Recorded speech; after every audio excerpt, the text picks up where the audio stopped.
Ada orang juga cerita Pak, penjual gogos. Tahu juga gogos toh? Pulang taksia, dia cerita tentang kematian, takut dia. Dia bilang sama istrinya, Bu, besok-besok kalau saya meninggal, jangan kau bungkus kain kafan. Nah, banyak pertanyaan bede. Jadi bagaimana Pak? Bungkus kak daun pisang. Supaya dikira kak gogos. Nggak ditanya-tanya Mak. Oh, oke, meninggal, dibungkus betul kain pisang.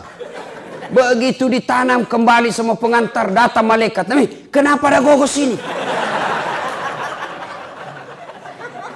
Kenapa ada gogos? Bakar! Nggak ditanya, langsung dibakar.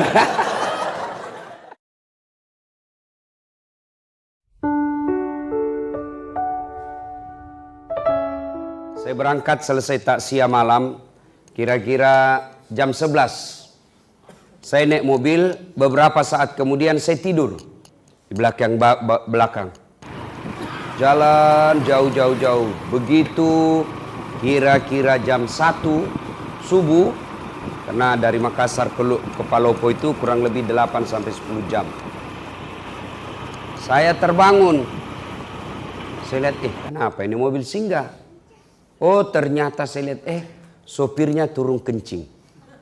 Dia turun dari sebelah kanan. Saya juga tiba-tiba mau kencing. Saya turun sebelah kiri. Ini mobil tinggi. Ya, jauh sopirnya kencing sebelah kanan, saya turun sebelah kiri. Begitu saya lagi kencing, saya pikir sekalinya ini sopir dia tidak tahu saya turun. Karena memang dia tidak lihat saya turun. Dan pada saat dia turun, saya lagi tidur. Sementara saya lagi kencing, belum habis, tiba-tiba lari itu mobil. La haula wala quwata illa billah. Nah, kena ke awala.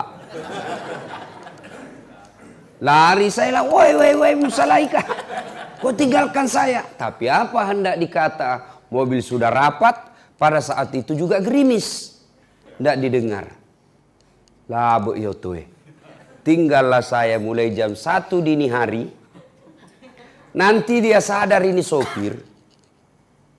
Ketika tiba waktu subuh, dia balik. Ustaz, subuh mi. Dia lihat, enggak ada Ustaz. Dia baru sadar saya ditinggal. Dia balik mobilnya, laju kencang.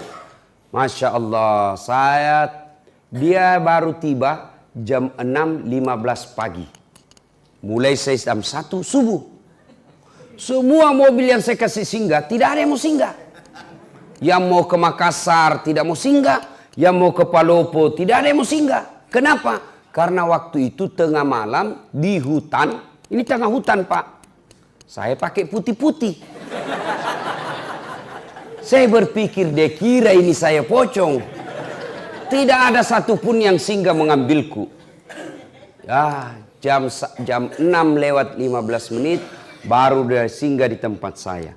Saya mau tinggalkan tempat itu. Saya bilang nanti dia pulang tidak dapat Kak.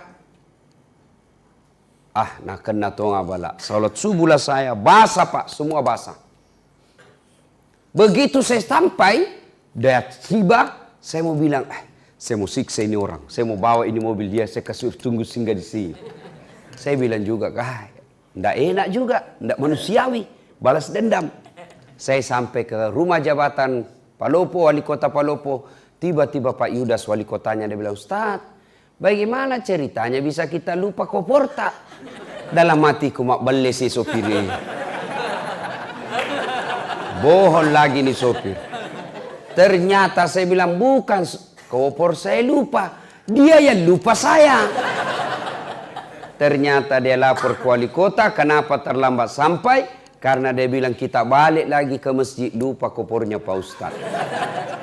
Nah, selesai saya ceramah, baru dia pulang lagi, Pak Wali datang lagi dengan sopir yang sama. Saya bilang, Pak Wali, mohon maaf. Saya sudah maafkan itu sopirnya, tapi tolong jangan lagi dia yang ngantar Kak. Tapi apa hikmahnya? Setelah itu, honorku dia tambah 2 kali lipat. Dia bilang, ini Ustaz, uang duka cita.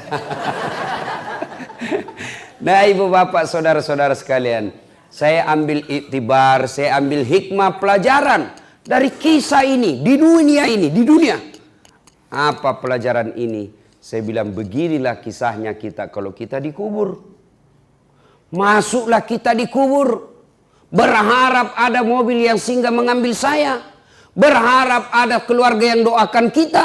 Ternyata tidak ada lagi yang doakan kita. Kita menunggu keluarga mendoakan kita.